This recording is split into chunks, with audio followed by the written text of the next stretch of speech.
Mr. Vice Chairman, I would now like to make a few observations on the Ministry of Education. Education is basic to any national regeneration. It is true that it does not bring any return as our other projects do, as for instance the steel projects or the irrigation project do. But this is the investment that is designed to help building up of the human material. It is agreed that education has expanded after independence and during the planned period.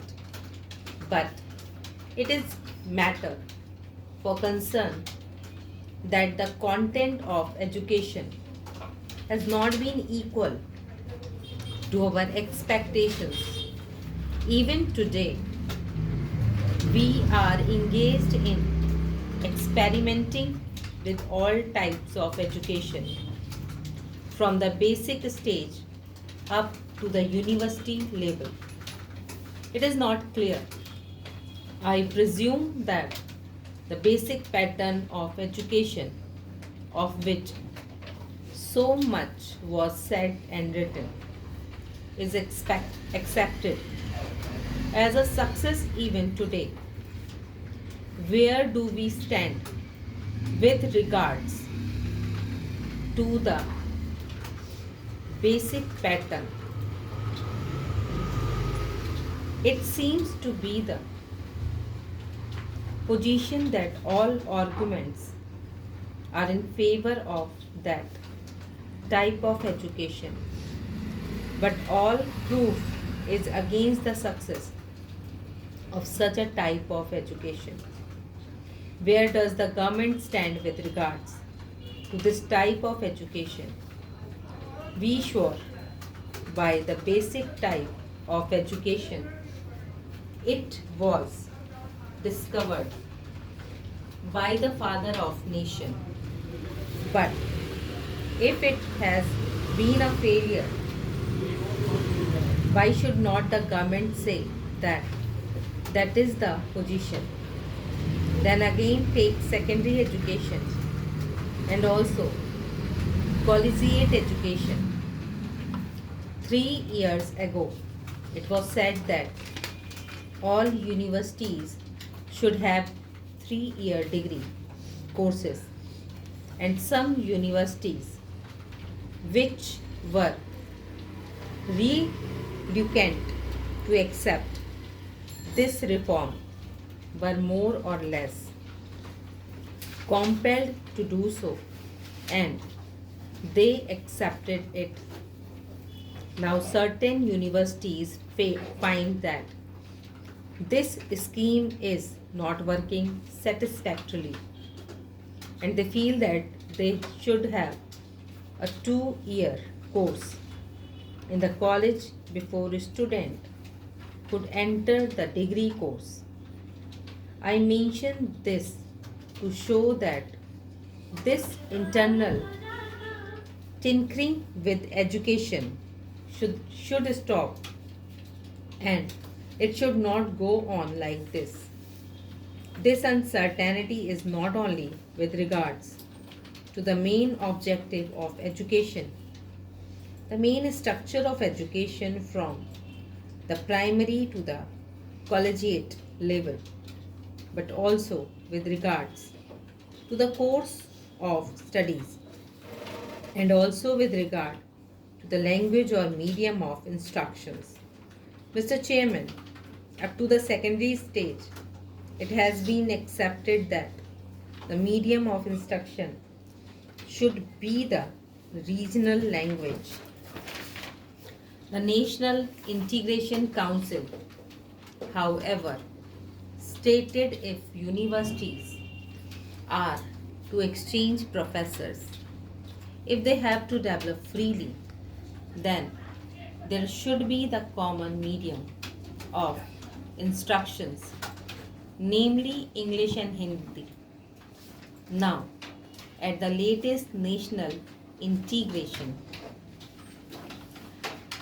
Council meeting, we are told that the medium of instruction in the college should be the regional language ultimately. And if that comes to pass, I ask, how will national integration be achieved? It is permissible to envisage a stage if the scheme of the National Integration Council is implemented, where different universities will have different media of instruction, and the man that will be drawn from these universities will have to man the judiciary of the land and the all India services, but they will not be able to serve in a state other than the one in which they were educated. How can integration be achieved? We are working at cross purposes. It is time that a high power body was appointed to hammer out a national scheme of education, having integration as the basic aim and to implement it systematically. The present method of meddling at every stage of education, the present climate is which we are not clear about the medium of instruction at different stages, is causing concern to the parent, to the pupils, and weakening the country in the process. This is a major problem at this stage of the development of the country. Then, Mr. Vice Chairman, I would pass on to the Ministry of Transport and Communications. According to this ministry, we are to build a system of national highways, provincial or state highways, an integrated system of communication from the village upward. But the central government is concerned with the construction of national highways. It is good to have a fine system of national highways. It also serves as a physical link for integrating the nation.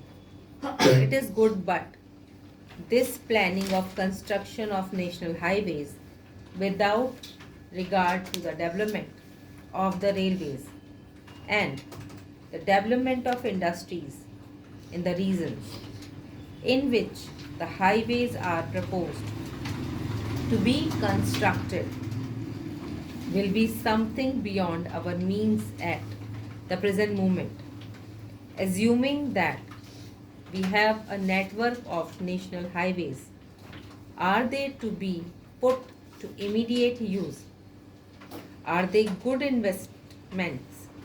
Unless you have industrialists, small, big, or medium, coming along the highways, unless they assure you a fair return for the investment, it is not desirable to have a system of highway for the sake of mere transport of passengers.